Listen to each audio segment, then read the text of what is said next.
Good morning, welcome again to the Geelong Footy Show, the Geelong District Footy League Footy Show that is. On a bright Saturday morning, we're ready for some finals action. Home and away games are all over, and big finals action this afternoon down at St Albans Reserve, and tomorrow afternoon, which is elimination final day. I must admit, it's one of my favourite days, elimination final. Cutthroat. The only trouble is my Maggies are in there, and I won't be feeling very comfortable about the whole thing indeed. Well, as I said, last week was the last of the home and away games. North Geelong, too good for Geelong West with Toddy Elsey, Toddy the Body, kicking 6 goals, and Paul Briggy finally getting his 100. He's now on 102. Winchelsea defeated Thompson. Belmont Lions had their first win of the season. Could have been better timing. Right on that very last day, they knocked off Inverleith. Sean Gallagher, best on the ground, won by one solitary point, and they were celebrating right up until about Tuesday night. We hear it here on the Pulse, and of course on Channel 31. Werribee Central absolutely belted Corio. Anthony Kitchen kicking 10 goals. He's on 89. He can still get 100 for the season. Bannockburn, too good for Anarchy. Aaron Eddy, 5 goals for the Bannockburn Tigers. And the 94.7 match of the round, the Belpost Hill Panthers, we'll try Panthers, not Fantas, defeated East Geelong in probably a good dress rehearsal for some finals action coming up. Hello, I am Dick Philpott, and I've assembled some of the biggest names and brains in local football to adjudicate, procrastinate. I'm going to have my teeth back in because the producers stuck the ladder up, and we can see there that's how the finals, the final home and away round finished. Werribee Central's on top, Belpost Hill, Bannockburn, North Geelong and East Geelong, and the Tommy Tigers for the first time since 1994 missing out on finals action. And fantastic, well, not fantastic, but fantastic to see that the finals are now with us again. Well, here he is with me once again, the man from the Bannockburn Tigers, Dale Smith. Good morning. Morning, Dick. How you going? Mate, that's me. Yeah, I know. I'm actually looking forward to a great day, a great weekend of football, as you said. It's cutthroat tomorrow, but this afternoon's action should be really good. We get excited about the finals, and of course the man that was in my seat last week, and we've removed him because under my contract it says only one game is he allowed to sit in, one show, and he's back on the other side of the desk. Good morning, Jason. Flood of emails I know. about whether I should be in that I read seat them. or not. I know. Get him off. I know, and I sent them all. Just know I liked warming that seat. Thank you for that. Back to the glory days. Is it me, or do you look big on that screen? I do, don't I? I might sit back a bit. Look at that. See, I'm slimming. I'm in black. Jason's in white, obviously. Might go back like this and do that. That won't do any good, mate. I'm afraid. Oh, fair enough. We had a couple of great interviews last week. Cal Lowther once again doing it again. The first one is with Brett Gergich from the Belpost Hill Panthers. Here's Cal. Brent, tough game today. Obviously got a good start, but later on in the game, East Geelong worked their way back into it. Yeah, no, look, they're obviously a good side. They're as good as anyone in the comp, and when they got their full side, and they had a few of their good players back today, so we were never confident that we were going to stay in front like that all day, so we knew they'd come back, and they did, and we were disrupted to be able to hold them off at the end.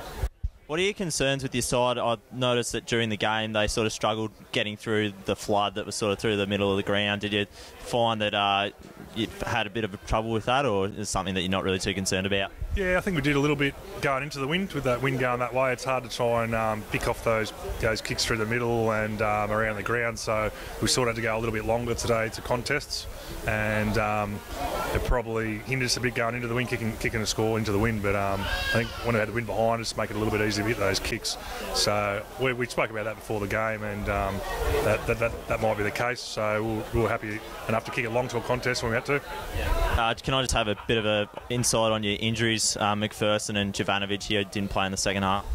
Yeah, no, Jovanovic's just resting, and McPherson, I saw him, I strained his knee a little bit, but I spoke to the trainer just then, and he said it's not real bad, so I'm not sure whether it's one week or 2 weeks or he'll be right to play, but yeah, it's not a bad knee injury at the end of the year or anything like that. Yeah.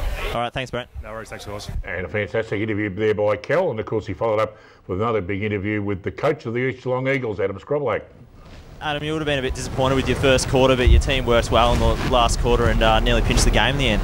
Yeah, they put us under some real pressure in the first quarter, but I actually think it was fantastic that we were, I suppose, shown out to that pressure before the finals. You know, obviously going into an elimination final, the heat's going to be on. So, you know, instead of playing a side, you know, like one of the bottom sides, we actually got to play a top side, who's, you know, the one that beat. So they put us under that pressure. We're going to expect the same next week, so it's a bit of experience under that. And I thought, you know, after the first quarter we handled it well, but we learned a few things in the first quarter, which was good. Well, you're really impressed with how your team performed. Is this one of your better performances for the year, considering you got all your players back? They're just starting to get into some reasonable form. Yeah, well, we went into the game almost full strength apart from one. We had a couple of pull out in the morning, but I think just the way we went about it, it was actually good that we finished off quite well because the blokes can see when they do the right things what can come of it. And I think it's good.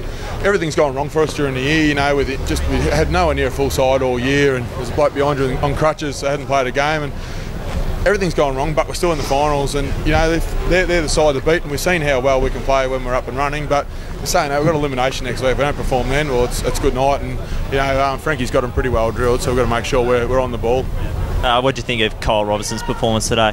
Oh, fantastic, mate. He's absolutely fantastic, and he's gone all the year, never got tagged. I don't know what goes on there, but mate, he's an awesome player, and we've had him out for the last 4 weeks or so, and now he's back. Glad to have him back in there, trust me.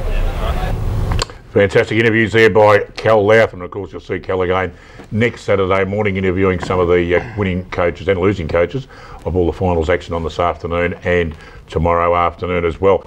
Belpost still fairly convincing, or it wasn't a one-sided game, was it, Dale? Oh, up until half-time it was, Dick. Yeah. It was Belpost still controlled the game fairly well through the middle of the ground, and with Jovanovic up forward, he was the bloke that made a difference. I think he just creates, he's a bit like Scrobway, he creates opportunities for himself and also for, I suppose, his forward-line players, because 2 or 3 blokes actually go up in the ruck in the contest with him. So, but after half-time, East Geelong actually probably went out with a bit more purpose, I think, and played a lot better through the second half. They got a lot of junk time goals again in the last quarter, so I don't know how much you can really read into it. But look, their capabilities are there because they've got a good setup in their forward line. Primke went forward for the first time that I've seen him go forward and provides that extra avenue for goal. So it's an option to keep in mind, I suppose, going forward. Now, this Monday night, it's Neville Whitley medal vote count, the best and the fairest in the GDFL. Who do you reckon's going to win it, Dale? I like Hall from wherever he's still. I think he's a bloke that's played some good games during the course of the year. He's quick, carries the ball pretty well, and that will attract the umpire's attention, I think. So he's one bloke that I'd be sort of looking for. I suppose you're looking for that middle range side, probably Jed Hogarth. We spoke about him, I think, last week on the program. Maybe that he's underneath umpire's eyes a fair bit. He might obviously get some votes out there. Jason. Well, if you had watched the show last week, Dick, we've already done this, so it's I'll let you in 1 week and you've taken over the show already. No, I think Derek Fitzsimmons or Briggy from North Geelong, I mean, kick 100 goals, you're going to have to be in the umpire's eyes. I think Hogarth from Winchelsea, maybe Chris Morland from Belpost still, because he's in the midfield and they've been in a winning team. And wouldn't be surprised Stephen McLeod polls well, even though he played half the season. Yep, okay. Well, we're going to take a break. When we come back, we've got Dale's Under-18 segment and big interviews with Ross Dillon from the Bannockburn Tigers and Frank Foppiani from the North Geelong Magpies. We'll be back after this.